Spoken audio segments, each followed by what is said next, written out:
First of all, thank you so much for inviting me and having me. I love coming to Dubai. I think people come to TikTok for very different reasons. Some come to TikTok to learn a language, some come to TikTok to learn how to cook, some come to TikTok to be entertained. I think there are a lot of different reasons to spend time on TikTok.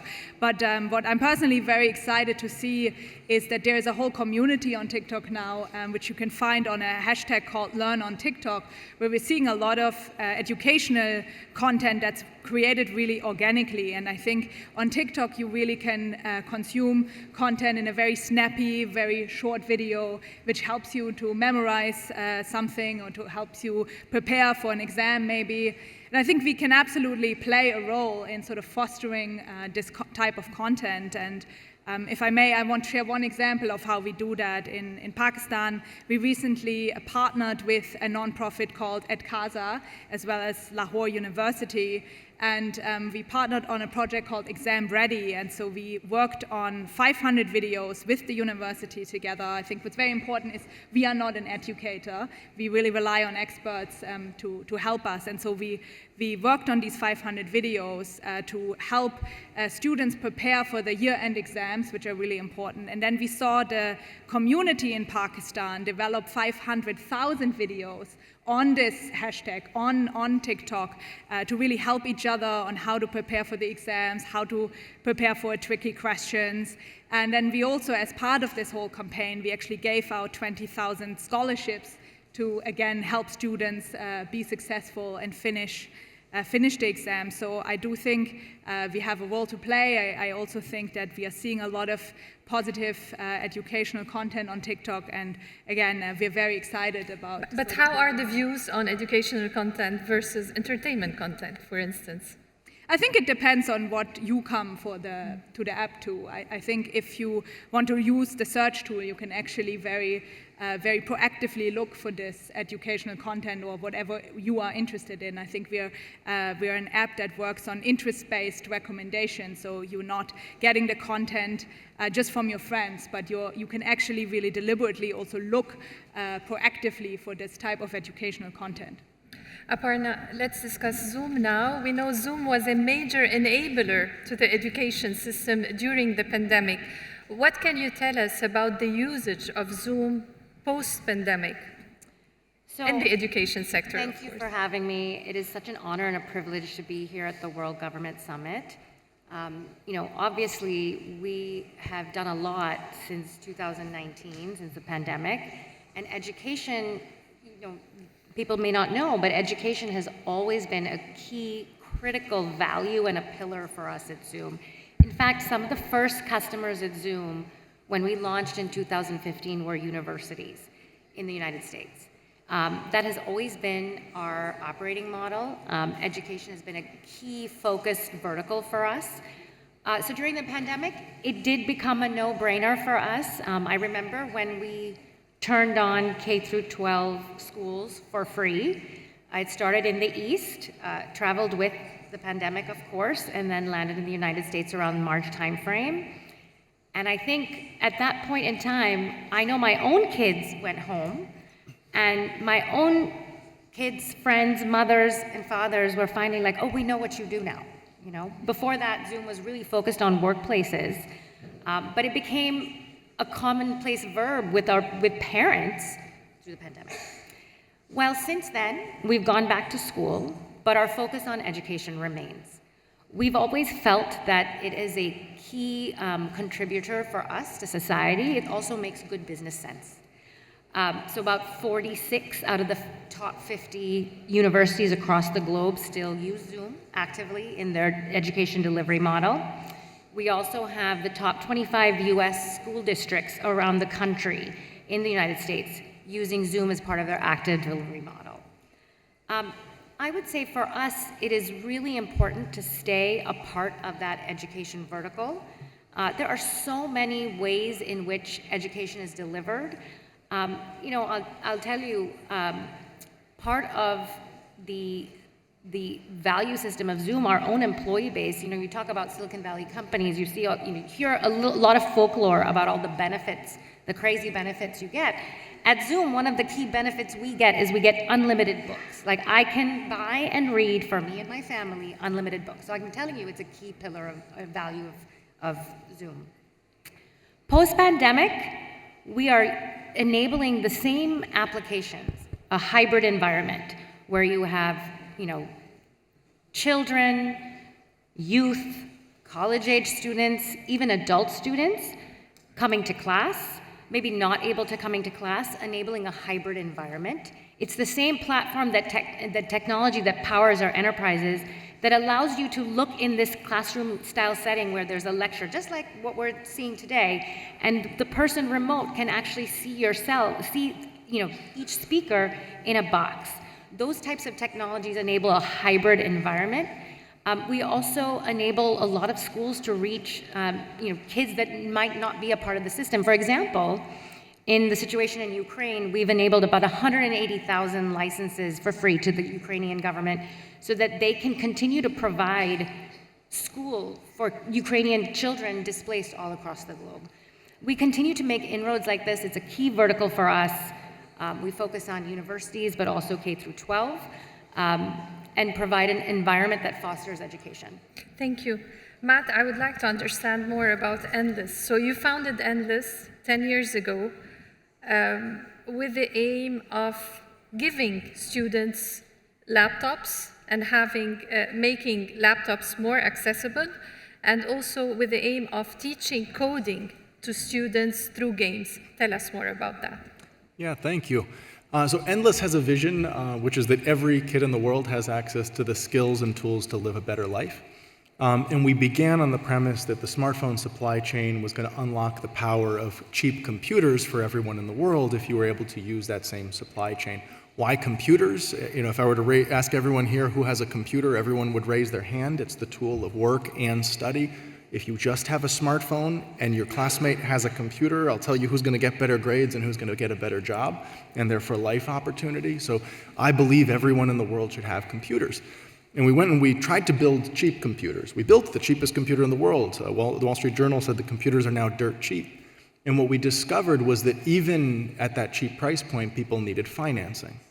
But the moment you unlocked financing, all of a sudden people would buy nice laptops. And we realized that the key to making computers available to everyone in the world is to make credit easily available. And the way to do that is to make it quite simply the same way our electricity, the moment you stop paying for your electricity, it stops working, so people pay. So the moment you stop paying for your cell phone bill, it stops working, therefore people pay. The moment you do that to a computer, all of a sudden you can go to people who normally wouldn't be creditworthy, in other words, banks normally wouldn't lend to them, and you can now make them bankable, which means that all of a sudden, quite literally, that little simple idea of financing for laptops, I believe can unlock 1 billion more laptops to 1 billion more people, and therefore unlock education. So that's the first half. The second half is really something from top to bottom is relevant, which is how do we prepare our kids for a world of AI? How do we prepare our kids for a world that's so digitally centric when our schools so often aren't doing it? There aren't enough teachers to teach all these skills. There isn't enough time in the classroom. And our answer is really simple. If you look at most people who learned, like Elon Musk and Mark Zuckerberg, like how did those people actually learn? So often the answer is, as kids, they discovered that they could hack their games. And the process of hacking their games was more fun than the process of playing the games. And all of a sudden, that got them hooked, and now they're Elon Musk and Mark Zuckerberg. And we found that so consistently across so many engineers. And so what we've built is a really simple model of we're going to help youth build their own video games. Why? Because that's where they want to spend their time. The average kid spends 10,000 hours playing video games. If you can take some of that enthusiasm and channel it towards making games, then they're learning how to make software. And if they know how to make one kind of software, whether they're a designer, a digital artist, an engineer, a manager, or they're taking it to market, the skills of entrepreneurship, they can learn those at a young enough age that they can then take that forward with them into their jobs and careers. And I was just having almost a spiritual moment a moment ago in the audience because the president of the Central African Republic just spoke, and I had seen him at COP28, and I did some research on it, and the country is rated the worst country in the world to be youth, the worst country in the world for youth. And I got to speak to him afterwards, and there's a chance that we may be able to deploy laptops across his country and deliver this education that can upskill their youth. And you imagine if every kid in a country now had access to the skills to be able to create software, that creates jobs, that can lift up entire economies. Absolutely. And I believe that's as simple as finance laptops and teach kids to build games, and all of a sudden you can uplift entire countries. Absolutely. So the kids, they spend their time playing games. They love to do that. And also they love to spend time on social media. So my question, in your opinion, do you think that governments should embrace social media in the education of kids, or on the contrary, they should limit social media? I have a 2-year-old and a 3-year-old, so I will probably have different opinions in the future. Our kids don't touch screens at all. I believe that when you get close to jobs, you need to know the skills and tools of jobs, and so that's why we mostly teach college and high school students. My opinion will be controversial on this stage, I'm sorry, but my understanding is that the CEO of TikTok doesn't let his kids use TikTok. And I think that's all I need to say. I want to hear your opinion, Helena. Do you think that governments should embrace social media platforms? At the same time, it's interesting to see, for instance, Seattle Public Schools are suing social media platforms for causing a youth mental health crisis, making it hard for the school system to fulfill its educational mission. What do you respond to that? Well, I personally as a social media representative. Yeah. Thanks a lot, and I think this is a really important question. I think there is a huge opportunity actually to collaborate with governments and work on programs and work on the really vibrant platform and really vibrant community that we can reach on TikTok. Actually, just this morning and during this conference, I have worked with other governments trying to find new programs to work on. You've mentioned upskilling, which I think is very important. I think we run an upskilling program in the UAE with Injas, which is another nonprofit. We also do that in Egypt with the youth ministry. So I think there's actually a lot of excitement and a lot of opportunity to work together with TikTok. And I do believe that the topic of well-being and safety is incredibly important. We actually restrict the time that we want anyone under 18 to spend on TikTok to 60 minutes. We also set accounts for under 16-year-olds to private. We don't allow DMs to be exchanged between under 16-year-olds. I do believe that this is really an incredibly important topic, and we at TikTok really prioritize this. I don't think this is a job that's ever done, investing in this topic and working on this topic.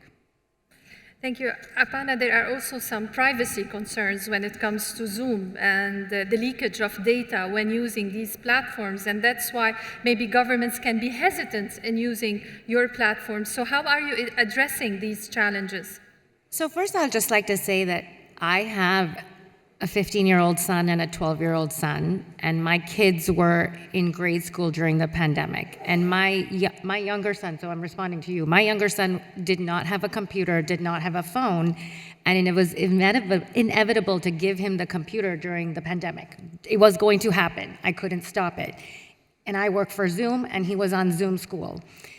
And I will tell you, it's a challenge, because I do note that ever since the pandemic, the kids, I'm a well-meaning mother as well, okay? And I've realized that taking the screens away completely, it's also cheating them of a social life that they had and developed during the pandemic in a lot of communities. And so it's a really tough conversation. I don't think it is one and done. What I do think, and in answer to your question about privacy, we struggled with this a lot at Zoom.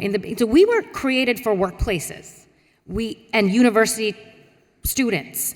We weren't anticipating that K through 12 schools were going to go on for free, where teachers were administering classes by themselves and, turning off passcodes and taking away the waiting room to make it easier for their kids to join.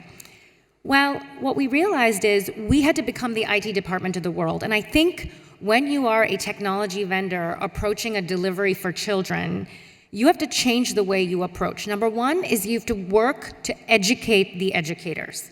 So we created pre-configured settings, a configuration package. Then we just went on the offensive to train teachers to say, look, we know you want to turn off the waiting room so that Johnny can come to class when he's 5 minutes late and can make it even though his parents don't know how to get him in and he's bugging the other kids, but don't do it because it's safe and it promotes safety for the classroom.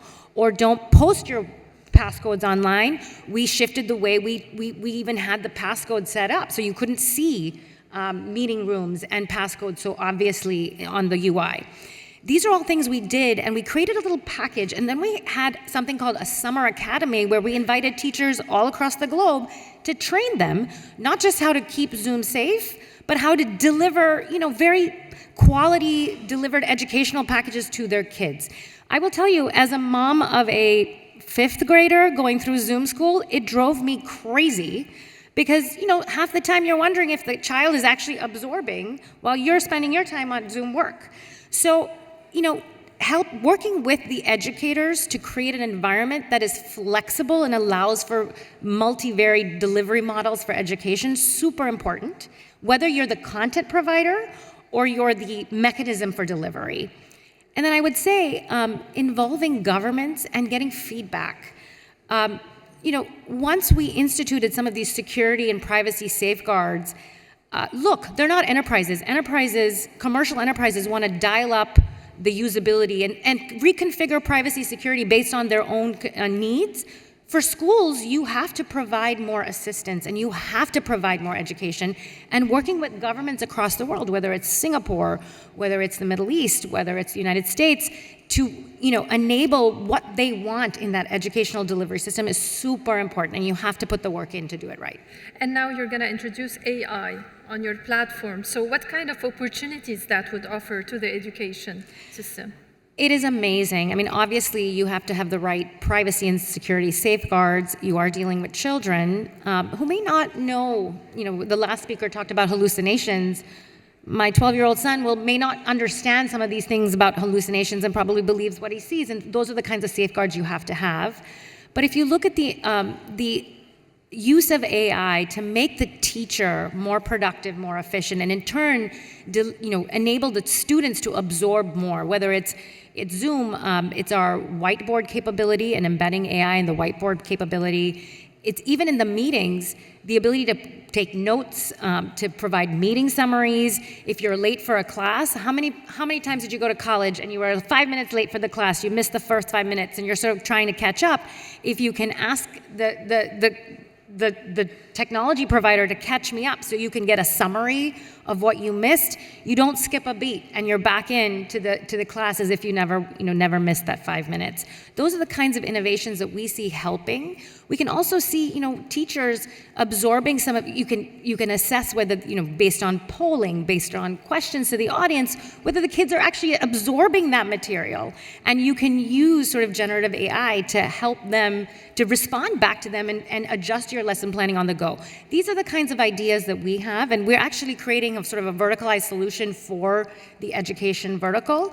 But again, it is a partnership with educators and with government. It is not by yourselves because, pre-pandemic, as a mom of little kids that were kind of adolescents, I would have said no screens, no screens, no screens. That's not a reality when your kids are socializing on screens nowadays. And you don't want them to be depressed and sad and feel like they don't have friends, but at the same time, you want to use technology for good. One last word, we have 1 minute. Should governments, because that would be some of the topic that I will be discussing in the next panel, should governments, in your opinion, Matt, embrace AI in the education, generative AI? There's no choice. If you don't know how to use AI in the future, your job is going to be replaced by someone who knows how to use AI. So the real question is, how do you teach it? Traditionally, AI teaching is like same test, it's just that now AI can do it better than you can do it, or same essay, now AI can do it better than you can do it. If you reconfigure it and say, we are making something together, so we are a youth game making studio, youth make games together, and if you use AI to create, whether it's on the art side, the narrative side, on the coding side, and you use these incredibly powerful tools to make the best possible products you can, just like the real working world. Then measure people based on the quality of the product that they've created. Measure students the way that real companies are measured, which is what have you done with the same tools. But if you don't teach the tools, they won't have jobs. So you have to teach the tools. Thank you so much. Thank you for your participation here today. Thank you. Thank you.